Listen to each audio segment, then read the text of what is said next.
La Chief Digital Officer de L'Oréal, la directrice du numérique, est mon invitée ce matin dans Les Échos. Bonjour Lubomira Rochet. Bonjour. Merci d'être avec nous ce matin. Le groupe L'Oréal, forcément, est bien connu au niveau mondial. 26 milliards d'euros de chiffre d'affaires l'an passé. Un des premiers annonceurs au niveau mondial. Mais parmi justement vos annonces, vos publicités, combien sur les réseaux sociaux ?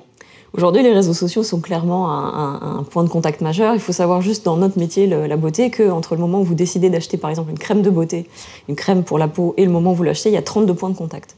Sur ces 32 points de contact. 32 points de contact. Vous allez faire un search sur Google, vous allez aller voir des reviews and ratings sur Amazon, vous allez aller checker sur les réseaux sociaux, vous allez aller en magasin, vous allez consulter un print, voir une pub. 32 points de contact. Là, on parle d'une crème à 10 euros, 15 euros. Entre 5 et 100 euros. D'accord. Donc ça reste vrai, en fait. Et donc, du coup, effectivement, notre obsession, c'est d'être là où sont nos consommateurs, c'est-à-dire de mettre du contenu pertinent pour eux, et si possible personnalisé, à ces différents points de contact. Donc c'est vrai que les réseaux sociaux sont fondamentaux dans le marketing d'aujourd'hui, mais ce n'est pas la seule modalité de notre marketing. Oh, bien sûr, ce n'est pas la seule modalité, mais comme vous êtes en tête du numérique, je vous pose la question. Il y a aujourd'hui le marketing d'influence, notamment sur toutes ces plateformes.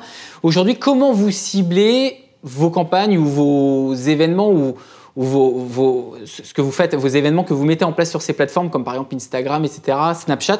Comment vous choisissez tel réseau social selon vos objectifs ? En fait, aujourd'hui, dans notre métier, la beauté, les cosmétiques, c'est vraiment très lié aux catégories. Aujourd'hui, on sait qu'une catégorie comme le maquillage, c'est une catégorie qui est extrêmement visuelle. Donc, on va être plutôt sur du YouTube, sur de l'Instagram, sur du tutoriel en termes de format. Sur une catégorie comme le soin de la peau, on va être sur une catégorie qui demande beaucoup d'explications, beaucoup de réassurance.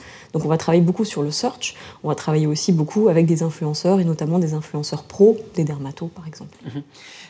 Aujourd'hui, sur les réseaux sociaux, on sait qu'il y a eu, par exemple, des polémiques sur les contenus. Des annonceurs ont, par exemple, demandé aux GAFA de mieux contrôler ce qu'ils diffusaient, en tout cas ce qui était diffusé sur leur plateforme. Est-ce que vous avez été confronté, vous, également au problème ? Est-ce que vous les avez menacés de revoir votre stratégie d'investissement publicitaire chez les GAFA s'ils ne faisaient pas des efforts ? Nous, les notions de fraude, de viewabilité ou bien de brand safety sont évidemment des notions qui sont au cœur de nos préoccupations en tant qu'annonceurs et en tant qu'un des plus gros annonceurs mondiaux. Aujourd'hui, on a mis en place beaucoup de mesures chez L'Oréal, à commencer par la capacité qu'on peut avoir de suivre en temps réel les performances de nos campagnes. Donc c'est quelque chose qui nous permet de réinvestir si on voit qu'un type d'investissement sur un type de plateforme ne fonctionne pas bien. C'est le ciblage publicitaire en temps réel, c'est bien ça. Exactement. Le RGPD est entré en application le 25 mai dernier. Oui. Pour un groupe comme L'Oréal, par exemple, en quoi vous avez été concerné ? Après tout, on se dit, où est la data dans le cosmétique ? À quel niveau avez-vous été concerné ? Alors, le RGPD, c'est évidemment un mouvement de fond. Un mouvement de fond qu'on juge plutôt de manière très favorable, nous, puisqu'on pense que l'éthique doit être au cœur de la relation entre le consommateur et la marque. Donc le RGPD, il a touché beaucoup de nos infrastructures. D'abord, on a dû nettoyer toutes nos bases de données en fonction des consentements qui avaient été mis ou pas. Donc on a nettoyé nos bases de données pour s'assurer que les gens qui sont contactables dans nos bases de données étaient d'accord pour l'être. Et ensuite, on a dû mettre en place notamment toute une politique de consentement sur nos sites web, c'est-à-dire qu'on a équipé tous nos sites web, toutes nos apps, d'une politique très claire de consentement, et on a équipé tous nos call centers pour pouvoir s'assurer que des choses aussi essentielles que le droit à l'oubli, le droit à modifier des informations qui vous concernent, peuvent être appliquées de manière facile. Allez, on va parler cette fois-ci des relations entre, d'un côté, donc L'Oréal et les startups. Une première acquisition, donc Modiface, une start-up spécialisée dans la réalité augmentée qui permet effectivement de tester des produits directement en voyant l'effet sur son téléphone. Au-delà de cette acquisition précise, aujourd'hui, dans le secteur de la cosmétique, quels sont les prochains poids lourds technologiques que vous identifiez pour votre métier ? Aujourd'hui, les grands axes sur lesquels on travaille, c'est effectivement la réalité augmentée d'un côté, parce que la réalité augmentée permet de dépasser une des barrières majeures à l'adoption de nos produits, qui est « ça ressemble à quoi sur moi ?» tout simplement. Une couleur de cheveux, c'est très engageant. Changer une couleur de cheveux, c'est très engageant. Si je vois à quoi ça ressemble, évidemment, c'est plus facile pour moi de passer le pas. Pareil pour un look de make-up, une couleur particulièrement audacieuse de lipstick. De rouge à lèvres. Donc ça, c'est un premier sujet. Ce qu'on voit aussi, c'est que on pense que le e-commerce va profondément être bouleversé aussi dans les années qui viennent, à travers notamment tout ce qu'on appelle le commerce conversationnel.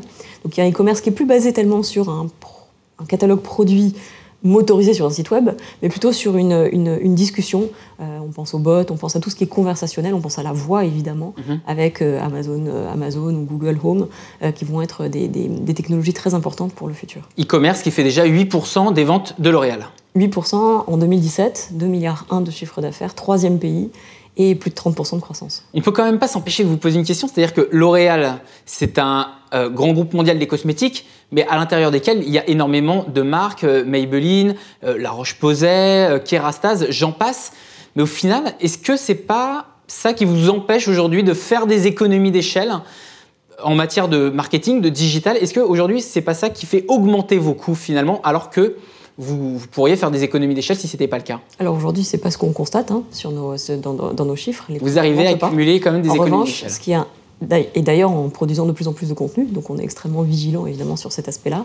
Ce qui est intéressant chez L'Oréal, c'est que c'est effectivement un groupe qui pèse 26 milliards, mais c'est un groupe qui est composé de 35 marques. Et la valeur essentielle et la cellule essentielle, c'est la marque. Et donc nos marques ont des stratégies qui sont bien différenciées en fonction si elles sont dans un univers professionnel comme Kérastase ou L'Oréal Professionnel, dans un univers de mass market comme Maybelline ou Garnier ou L'Oréal Paris, dans un univers de luxe ou dans un univers de pharmacie comme La Roche-Posay que vous avez pu citer. Après, les économies d'échelle se font aussi autour de la mutualisation des achats par exemple. Merci Lubomir Arrochet d'avoir été avec nous ce matin dans Les Échos. Je rappelle, Chief Digital Officer de L'Oréal.